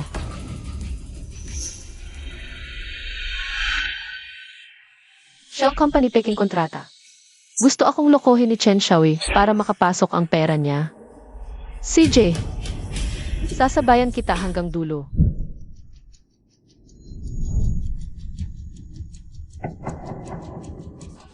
Shaoyi, nabasa ko na ang kontrata mo. Payag ako sa partnership. Talaga, Kyuyu. Ang Ang bait-bait mo talaga, Yuyu. Pero may isa akong kondisyon bago tayo magtulungan. Gusto ko munang makilala ang owner ng kumpanyang yon. At saka, yung pondo sa kontrata, gusto kong hatiin sa 3 bayaran. Unang hulog, 10,000 muna. Yung natira, depende sa resulta. Ayusin mo ang meeting. CJ, yung pondo. Yung 10,000, bukas na mapupunta sa account. Sabihin mo sa boss na ihanda ang kontrata. Doon na tayo pipirma. CJ.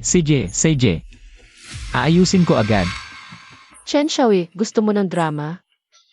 Sige, itatayo ko ang entablado para masaya ka sa pag-arte. Ginoong Gao.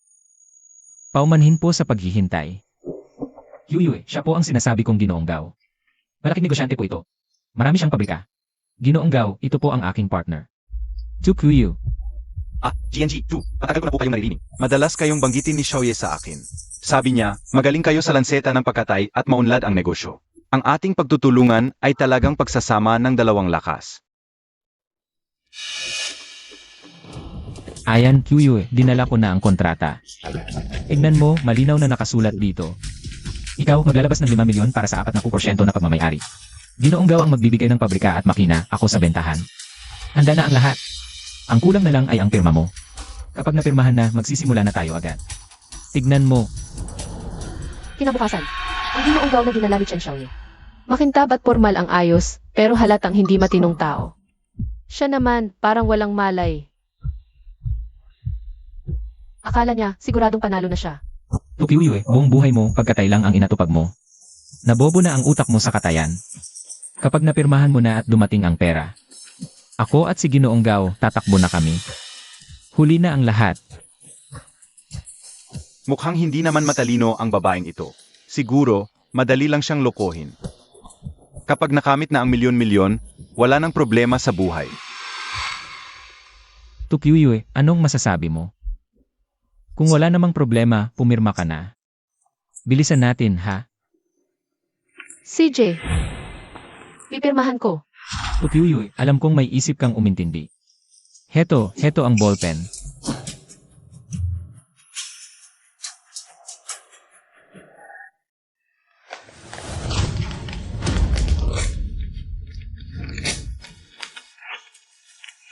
Tukiwiwe, anong ginagawa mo? Ano nang ginagawa ko? Nagsiyasat ako. Ang kumpanyang ito, hungkag lang. May-ari, palaboy. Pabrika, hiram lang. Gagamitan, arkila lang. Kahit ikaw, Chen Shaoyi. Hindi ka naman talaga sales manager. Isa ka lang halos matanggal na ahente. Kasinungalingan yan. Hindi, Tukiwiwe, wala akong. Gusto mo ngayon palang tawagan ko ang pulis? Para tulungan kanyang maalala? Chen Shaoyi, akala mo ba ulitin ko ang katangahan ko? Tulad ng 10 taon na nakalipas, nalokohin mo ako. Sa 10 taon, habang nagkakatay, hindi lang lakas ang nahasa ko, kundi ang kalinawan ng isip. Gusto mo pang mamulot ng aking kabuhayan? Sa susunod na buhay na lang, Tukiwiwe, ikaw. subukan mo hawakan ako. Maniwala ka, tatawag ako ng pulis ngayon din. Isasagdal kita sa tangkang panloloko. Naalala ko, sabi mo gusto mong bumangon muli? Dito ka na lang bumangon sa loob ng kulungan. Chen Shaoyi, niloko mo ako ng 10 taon. At ngayon, gusto mo ulit akong lokohin. Sa pagkakataong ito, wala nang pangalawang pagkakataon para sa iyo.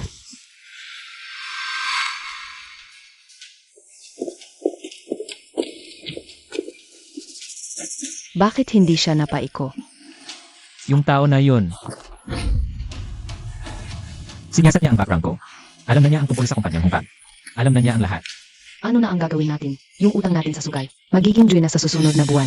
Kung hindi natin mabayaran, papatayin nila tayo. Sigurado yon. Hindi niya ako pahihirapan ng ganito. Ikaw, ano ba ang ibig mong sabihin? Hindi ba't ang bata ang pinakamahalaga sa kanya? Kung ganon, ang bata ang targetin natin. Habang nasa atin ang bata, wala siyang magagawa kundi sumunod sa atin. Ibig mong sabihin, Ako ang tunay na ama ng bata. Hindi iligal na ilabas ang sarili mong anak. Kapag napansin niyang nawawala ang bata, pipilitin natin siyang isuka ang lahat ng pera mula sa pagbenta ng lupa. Tukuyu. Kung hindi mo ako pahihirapan, gagawin kitang walang-wala, pati pamilya mo. Mabait ka ha, anak. Mamimili lang si mama. Uuwi ako mamaya. May dala akong masarap na pagkain para sa'yo.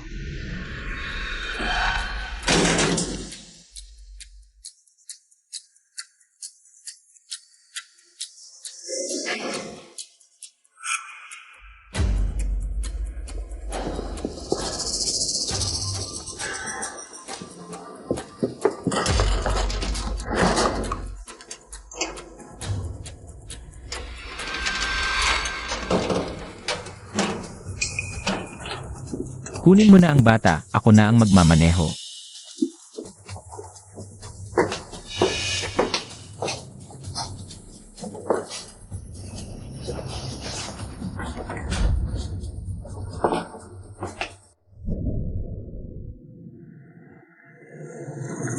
Mama.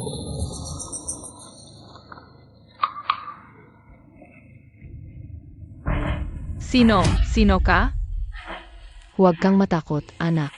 Noong sanggol ka pa, ako ang nag-alaga sa'yo. Hindi kita kilala. Gusto ko si Mama. Uwi ako. Huwag kang matakot, anak. Ako si Papa. Nag-away lang kami ni Mama. Ayaw niya akong makita ka. Sobrang miss na kita. Kaya kailangan kitang kunin ng palihim. Mamaya, anak. Dadalhin kita sa magagandang lugar at bibilhan ng masasarap na pagkain. Alam ba ni Mama? Alam niya. Sobrang busy kasi sa trabaho si mama mo. Walang oras para maglaro, kaya pinakuha niya kami para sunduin ka. Pagkatapos nating maglibot, ihahatid ka namin pabalik. Uwi na ako. Anak, ngayon si Daddy at si Tita, bibili kami ng masarap para sa'yo. Magpakabait ka sa loob ng kotse, ha?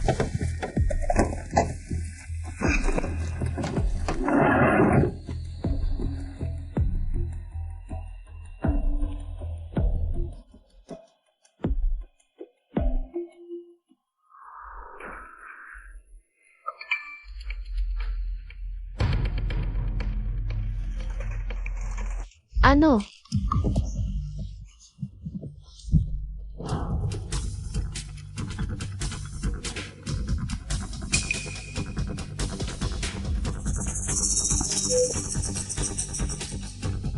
Chen Xiaoye, sagutin mo ang tawag. Kung may mangyari sa anak ko, papatayin kita.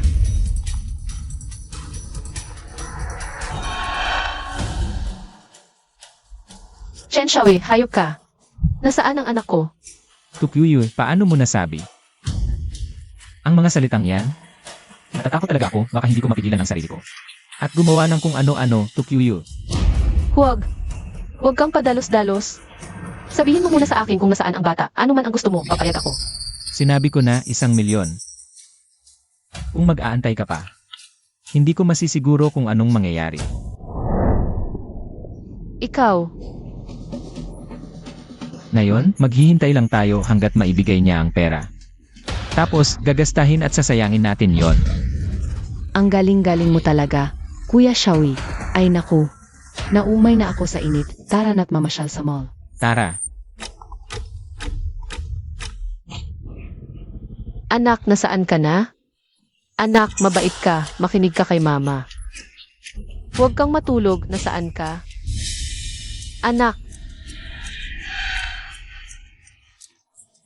At Yui, huwag kang magpanik. Yung bata, may smartwatch, di ba? Pwede yun i-track. tama.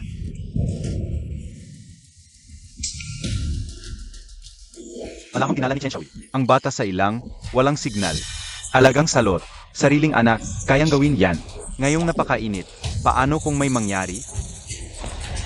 Et Yu, ito ang 1,000,000 na pinag-ipunan mo.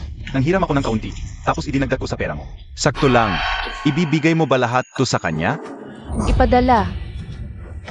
Ipadala mo na ngayon. Et Yu, 1,000,000 yan. Paano kung lokohin ka lang ni Chen Xiaoyi? Sinabi ko na, ipadala. Ang pera, kikitain ulit. Ang bahay, mabibili ulit. Pero ang anak ko, isa lang. Kahit na nagsisinungaling siya, hindi ko kayang magsugal. Kahit pa humingi si Chen Xiaoyi ng 1,000,000,000. Ibebenta ko lahat, ibibigay ko sa kanya. Basta't mabuhay lang ang anak ko. Kahit anong gawin ko, Tukyuyu gagawin ko.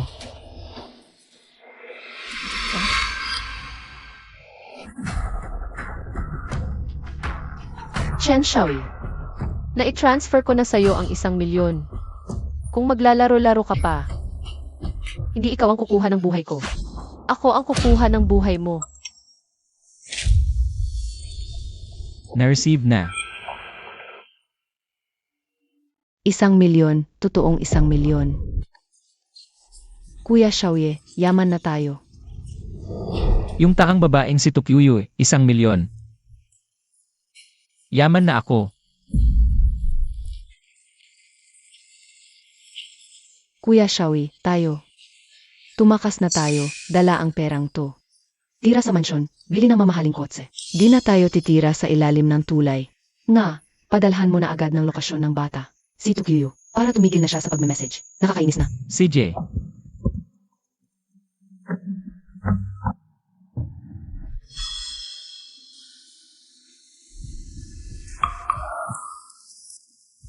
Bakit? Bakit hindi mo ipinadala? Paano naman yung bata? Di naman mamamatay ang batang yan. Ilang oras lang nakakulong. Di naman natin sinaktan o minura. Mahal na mahal ni Tukyuyu ang anak niya, di ba? Hayaan mong magdusa ng matagal. Para hindi niya makalimutan habang buhay yung time na pinahiya niya ako sa harap ng maraming tao, pinapaluhod ako. Pag makaawa sa mga walang kwentang yon. Ngayon, maranasan niya ang pakiramdam ng tinutusok-tusok ang puso. Sige, gawin natin ang sinasabi mo. Ngayong nandito na ang pera. Tayo. Dapat magwaldas ng todo. Ay, ang baho na ng damit ko, ilang araw nang dinalalabhan. Bibili ako ng damit na yon, yung tig 3,000. 3,000 piso. Anong klaseng ukay-ukay yan? Tingnan nga natin. 20 minuto na ang nakalipas. Baka naman nagbago na ng isip yang Chen na yan? Hindi kaya? E-report natin sa pulis. Segj, umalis ka na. Chen Xiaoyi. Binigyan kita ng 1,000,000 tapos sarili mo. Anak na lalaki, hindi mo na inintindi. Kung ayaw mo akong patahimikin, hindi rin kita pababayaan. Kapag nahuli kita, ako mismo ang bubunot ng balat mo.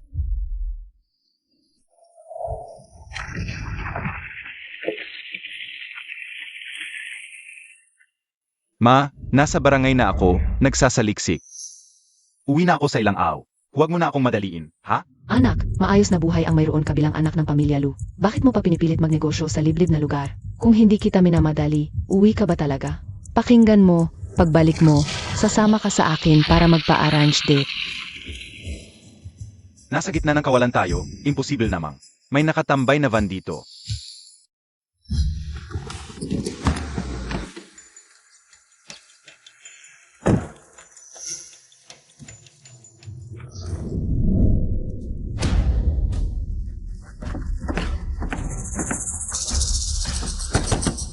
Bata, naririnig mo ba ako?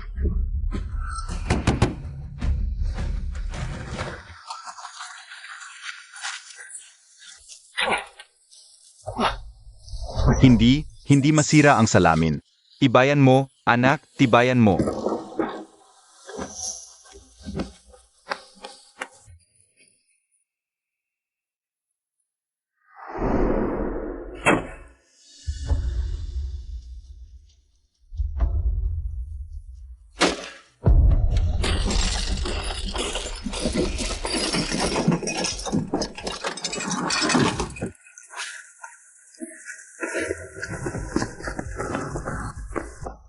Anak ko.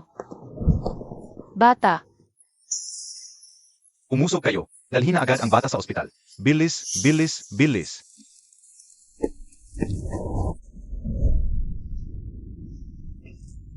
Hindi ko sinasadyang manghusga. Pero paano ka, nanay? Ilang oras nang nakakulong ang anak mo? Hindi mo man lang alam? Mainit na mainit ngayon, alam mo ba kung gaano kainis sa loob ng sasakyan? Kung nagtagal pa ng konti, malamang patay na ang bata. Hoy, paano ka nagsasalita? Si Ate Yui, para lang hanapin ang anak niya. Halos mawalan na ng buhay. Hindi mo ba nakikita? Ito nga, yung tarantadong asawa ni Ate Yui, hindi lang ninakaw ang bata. Pinagbantaan pa si Ate Yui na huwag magreklamo. Humihingi pa ng 1,000,000. Tapos nang maipon na ang pera, bigla na lang nawala. Kaya wala na siyang magawa kundi magreklamo sa pulis, si Ate Yui. At dinala pa kami dito sa gitna ng kawalan, naghahanap ng ilang oras. Ligas na ang bata, kailangan lang.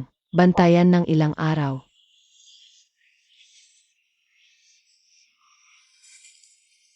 Kuya Lu, salamat. Kung wala ka, Hindi ko alam kung ano ang mangyayari sa anak ko. Ikaw ang tagapagligtas ni Tokuyu. Walang anuman, maliit na bagay lang. Ang mahalaga, alagaan mo siyang mabuti. Kuya Lu, hindi ako taong walang utang na loob. Ano ang gusto mo? O kaya, magkano ang gusto mong bayad? Sabihin mo lang. Hindi na kailangan. Narinig ko, binigyan mo ng 1,000,000 yung gago? Ikaw, Kuya Lu, hindi ako gaga na magpapaloko sa hayop na yon. Kabisado ko yung hayop na yan, pag may pera, gagastusin niya. At pag gumastos siya, mahuli ko siya. Pinaparecord ko sa bangko nang mag-transfer ako.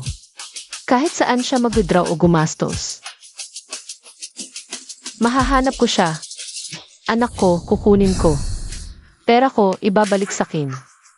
Hindi ko nahahayaang nakawin muli ng hayop na yon. Kahit isang butil ng buhangin sa akin. akala ko ordinaryong ina lang siya. Pero matalino, matino, at desidido pala. Ang galing. Nahanap na ni Ate Yui ang lokasyon nila.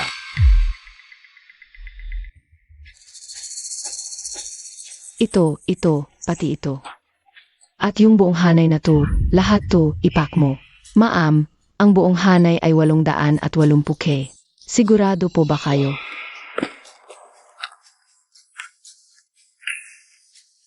Sino ang minamaliit mo? Di mo ba nakikita na mayaman kami? Lahat yan. 2 set. Isang isusuot, isang itatapon. Ang babae ko, gusto niya yan, bigyan mo. Marami akong pera. Tara, tandaan niyo tong mukha ng mayaman. Halika. Masaya ngayon si Boss Chen. Anong gusto niyo? Pumili kayo. Isang tig-isa, ako ang magbabayad. Loko ka ba? Ay, Kuya Xiaoye, ang pogi-pogi mo talaga. Sobrang swerte kong makilala ka. Yung babaeng yun na si Tukyu. 10 taon nang nagbaboy para sa iba ang pinaghirapan. Ngayon, siguro yung Tukyu na yan. Naghahanap ng bata sa gitna ng gubat. Serves her right. Sino ba naman kasi ang nagpatawa sa atin? Dapat malaman niya kung sino talaga ang tunay na aso. Pag naubos na natin tong 1,000,000, hingi ulit tayo sa kanya. Mahal na mahal niya ang anak niya, di ba? So, hindi tayo ng 1 pang milyon.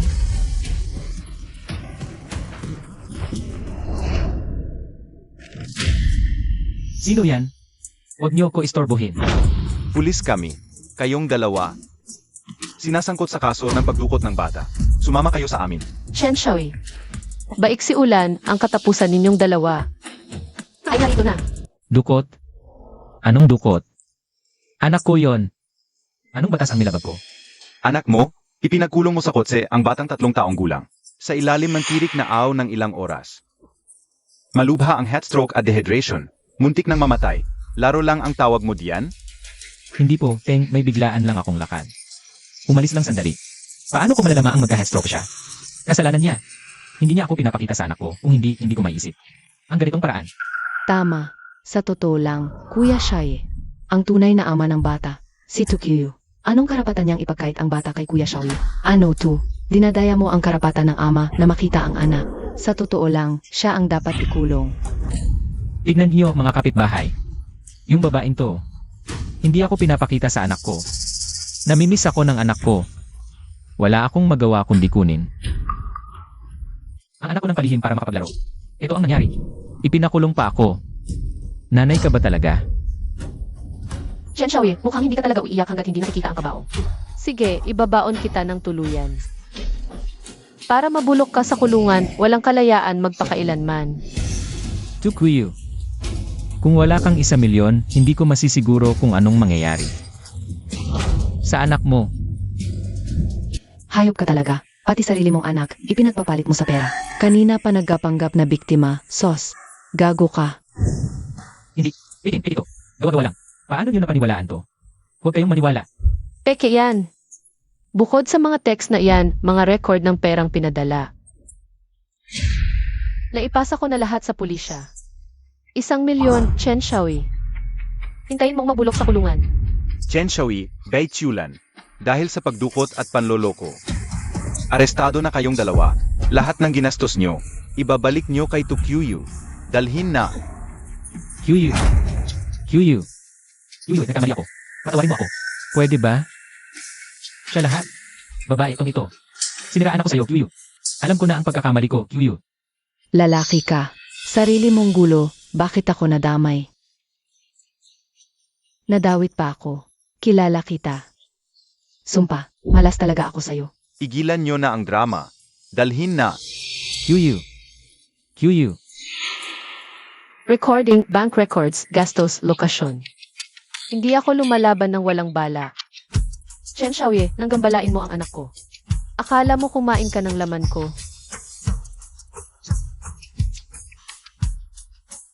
Pain lang yon para mahuli ka. 4 na taon ang nakalipas, lanseta ng pagkatay lang ang hawak ko.